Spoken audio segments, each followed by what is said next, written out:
Hello amigos, welcome to Ambivert Diaries. నేను మీ cartoon పిల్ల.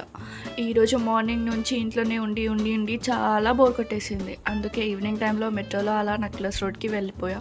అక్కడ నుంచి సెక్రటేరియట్ చూసేసుకొని అండ్ దాని ముందు నుంచి కొంచెం ముందుకి రాగానే అక్కడ ఒక ఎగ్ షేప్ లెక్క కనిపిస్తుంది. అది మీ అందరికీ ఏమైనా నేమ్ ఐడియా ఉందా? సో దాన్ని గూగుల్ చేస్తే చెప్పింది అప్పుడు. అది తెలంగాణ అమరవీరుల స్తూపం అంట. అక్కడ నుంచి కొంచెం ముందుకు వెళ్ళాక ఇతను ఎవరో తెలియదు. అతన్ని చూసి వైఎస్ రాజశేఖర రెడ్డి అనుకున్నాం ఫస్ట్.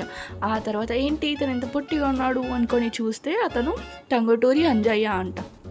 అక్కడ నుంచి ఇదంతా తిరిగాం కదా, మరి ఆకలిస్తుంది కదా, వెంటనే స్ప్రింగ్ పొటాటో రోల్స్ పెట్టేసా. ఆ తర్వాత రోల్స్ చాలానే బాగున్నాయి. అండ్ దెన్ రోల్స్ తిన్న తర్వాత లెమనేడ్ ఒకటి తాగేసాం. ఫైనల్లీ లెమనేడ్ తాగేసి అన్నీ కవర్ చేసుకొని ఫైనల్లీ చలో రిటర్న్ టు హోమ్ అన్నమాట. అలా అయిపోయింది ఈరోజు.